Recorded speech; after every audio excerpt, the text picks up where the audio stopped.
घर में रोज बिना वजह झगड़ा होता है, छोटी छोटी बातों पर मन अशांत रहता है। लक्ष्मी आती तो है पर टिकती नहीं। तो ध्यान से सुनिए, क्योंकि शास्त्र कहते हैं झगड़ा लोगों की गलती से नहीं, घर में छिपी कुछ अदृश्य भूलों से होता है। आज मैं आपको वही रहस्य बताने जा रहा हूं जिसे जानने के बाद या तो आपका घर सुधर जाएगा या फिर आप हमेशा के लिए कारण समझ जाएंगे। अब आगे जो मैं आपको बताने जा रहा हूं उसका प्रभाव इतना गहरा है कि जिसने भी इस पावन कथा को श्रद्धा और धैर्य से पूरा सुना है उसके घर में झगड़ों की जगह शांति ने जन्म लिया है और टूटते रिश्तों में फिर से प्रेम लौट आया है। और प्रेम से बोलिए राधे राधे। और इस पावन कथा को अंत तक ध्यान से सुनिए, क्योंकि यह कथा सिर्फ सुनने के लिए नहीं, जीवन बदलने के लिए है। बहुत पहले की बात है, एक नगर था धर्मनगर। वहां एक सेठ रहते थे, नाम था धनदेव। धन खूब था, प्रतिष्ठा भी थी, मंदिर में दान भी देते थे, पर उनके घर का आंगन जैसे शांति से रूठा हुआ था। सुबह होते ही तकरार, भोजन पर कटु वचन, छोटी बात पर आग, और रात होते होते मन का भार इतना कि कोई किसी से आंख मिलाकर न बोले। उनकी पत्नी कहती मैंने क्या बिगाड़ा। बड़ा बेटा कहता पिताजी किसी की नहीं सुनते। छोटा बेटा कहता भैया हमेशा मुझे नीचा दिखाते हैं। और सेठ धनदेव मन ही मन कहते सब मेरे खिलाफ हैं। एक दिन नगर में एक वृद्ध ब्राह्मण पधारे। देह पर धूल लगी थी, चेहरे पर तेज था और वाणी ऐसी की जैसे भीतर के बंधन खोल दे। लोग उन्हें शांतिदास कहते थे। सेठ धनदेव ने सुना कि ये शास्त्रों के ज्ञाता हैं, घर गृहस्थी के दोष भी समझते हैं। सेठ ने उन्हें आदर से बुलाया, पांव धोए, आसन दिया, फल पानी रखा और फिर एक सांस में कह दिया महाराज मेरे घर में सुख नहीं टिकता, झगड़ा रोज होता है। कारण बताइए, उपाय बताइए। मैं दान करता हूं, पूजा करता हूं, फिर भी घर में आग क्यों? शांतिदास ने सेठ को देखा और बोले सेठ जी, शास्त्रों में एक बात आती है, जहां वाणी तप्त हो जाए वहां अग्नि पहले जीभ पर लगती है फिर घर पर झगड़े का कारण केवल वाणी नहीं। बताइए क्या आपके घर में सब मिलकर भोजन करते हैं? सेठ ने कहा कभी कभी, अब सब अपने अपने समय से खाते हैं। शांतिदास बोले और घर का द्वार, क्या सूरज ढले भी खुला रहता है, भीतर बाहर का आना जाना? सेठ ने कहा हाँ, मुनीम आता है, पड़ोसी आते हैं, रिश्तेदार बहुत लोग आते हैं। शांतिदास ने फिर पूछा घर में देवस्थान कहाँ है, दीपक जलता है, तुलसी है, और क्या आप पूजा के बाद भी क्रोध कर लेते हैं? सेठ कुछ झेंपे, महाराज क्रोध तो हो जाता है। तभी भीतर से सेठानी की आवाज आई, इनसे पूछिए, ये हर बात में ताना देते हैं, बच्चों के सामने मेरा अपमान करते हैं। बड़े बेटे ने कहा और मां भी कम नहीं, हर समय तुलना करती है। छोटा बेटा बोला मेरी बात कोई सुनता ही नहीं। शांतिदास मुस्कुराए नहीं, गंभीर हो गए, बोले देखा झगड़ा किसने शुरू किया, ये कोई नहीं कह रहा, सब कह रहे मेरे साथ हुआ। शास्त्र कहते हैं अहंकार सबसे पहले न्याय मांगता है, कर्तव्य नहीं।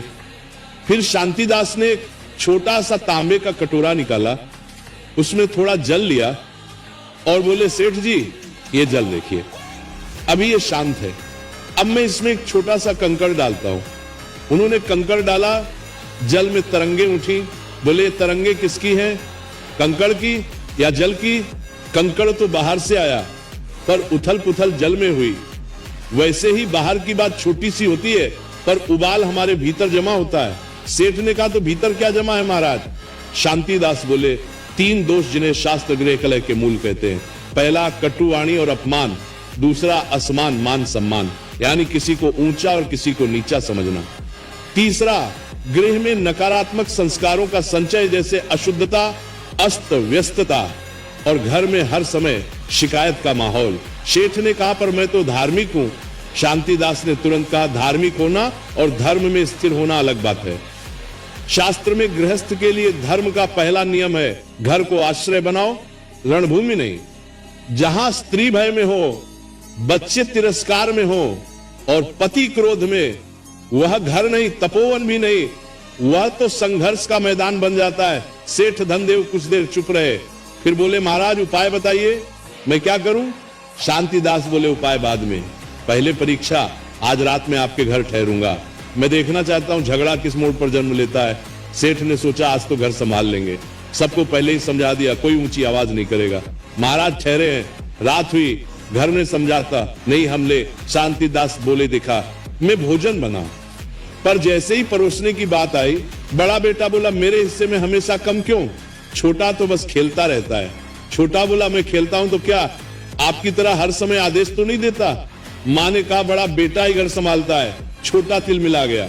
सेठ ने बिना सोचे थप्पड़ की धमकी दे दी, चुप। और बस वहीं से आग भड़क गई। शब्द बढ़े, ताने बढ़े, बीती बातें निकल आईं और कुछ ही पल में वही रोज का दृश्य। शांतिदास शांत बैठे रहे। जब सब थककर चुप हुए तब उन्होंने केवल एक वाक्य कहा, झगड़ा रोटी से नहीं शुरू हुआ था, झगड़ा सम्मान से शुरू हुआ और सम्मान छीनने की शुरुआत तुलना से हुई। सेठ बोले पर घर तो चलता ही तुलना से, कौन काम करता? कौन नहीं? शांतिदास ने कहा कार्य का मूल्यांकन करो, व्यक्ति का अपमान मत करो। शास्त्र की मर्यादा यही है। वाणी में धर्म हो तो घर में लक्ष्मी टिकती है, वाणी में दम्भ हो तो घर में कलह टिकता है। फिर उन्होंने सेठ से कहा एक काम करो, कल सुबह से 3 दिन तक एक नियम, कोई भी व्यक्ति घर में किसी को उसके पुराने दोष याद दिलाकर नहीं बोलेगा, न तुम हमेशा न तू कभी। शास्त्र कहते हैं जिस घर में हमेशा और कभी जैसे शब्द आ जाएं, वहां सत्य नहीं रहता, केवल आरोप रहता है।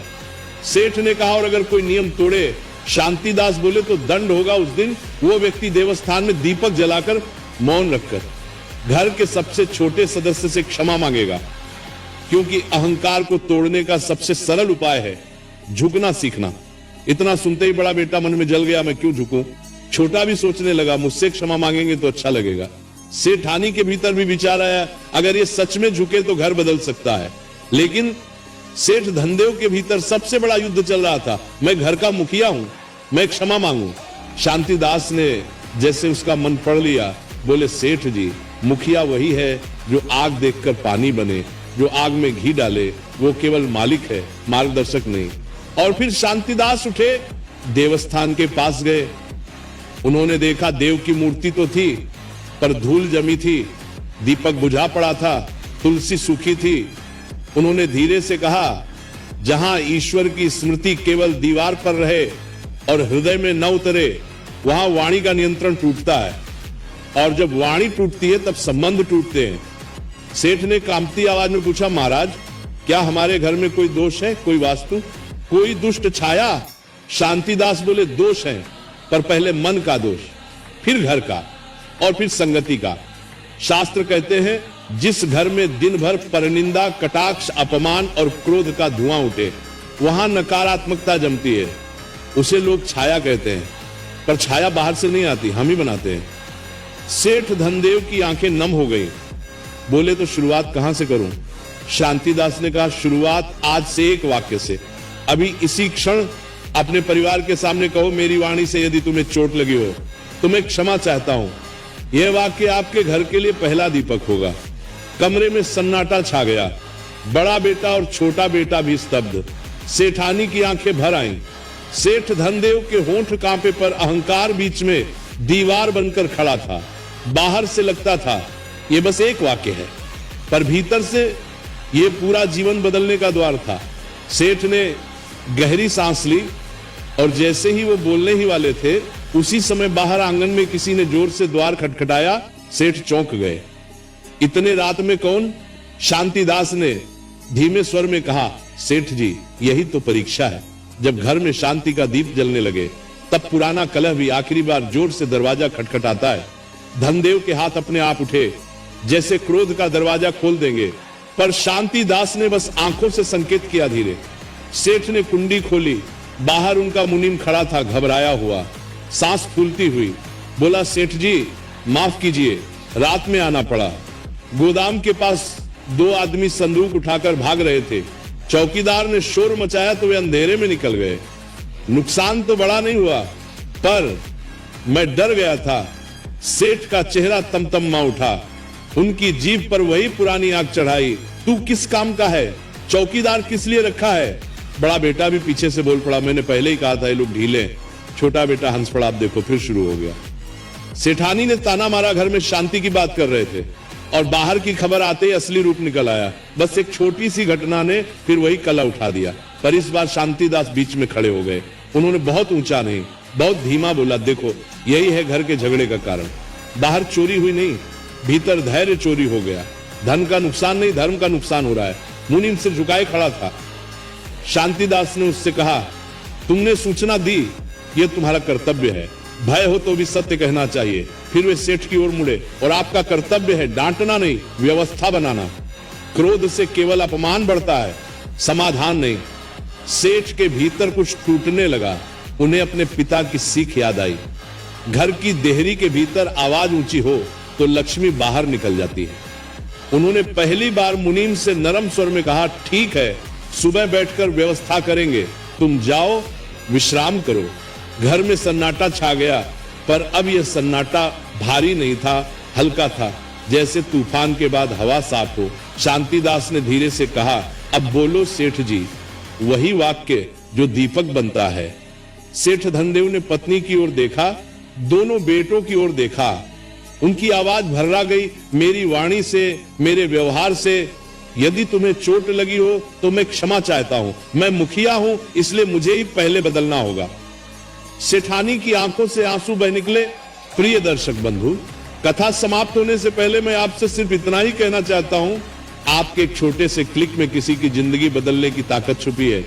हम इस चैनल से जो भी कमाई होती है, उसका हर हिस्सा एक इंसान, एक पशु पक्षी और एक जीव जंतु की सेवा में लगाया जाता है। जब आप सब्सक्राइब करते हैं, आप सिर्फ एक बटन नहीं दबाते, आप एक भूखे को भोजन देते हैं, एक घायल पक्षी का इलाज करवाते हैं, एक असहाय जीव को नई सांस देते हैं। शायद आप सोचें, मेरे एक सब्सक्राइब से क्या होगा? तो मैं दिल से कहता हूं, आपके एक सब्सक्राइब से एक जिंदगी मुस्कुराती है। तो आज अगर आपके दिल में जरा सा भी प्यार है, थोड़ी सी भी करुणा है, अगर आपको लगता है कि हम किसी के लिए कुछ अच्छा कर रहे हैं, तो इस नेक काम में बस एक लाइक और सब्सक्राइब से जुड़ जाइए। आपका हर क्लिक किसी की उम्मीद बन जाता है, किसी की प्रार्थना बन जाता है। तो आइए हम मिलकर सिर्फ कथा न सुने, बल्कि किसी जीवन के रक्षक भी बने। अभी सब्सक्राइब करिए और एक लाइक कर दीजिए और प्रेम का ये संदेश आगे बढ़ाइए। और हो सके तो कमेंट में जय राधे राधे जरूर लिखें। भक्तों, बगल में दिख रहे किसी भी पावन वीडियो पर क्लिक करिए, वहां महत्वपूर्ण ज्ञान आपकी प्रतीक्षा कर रहा है।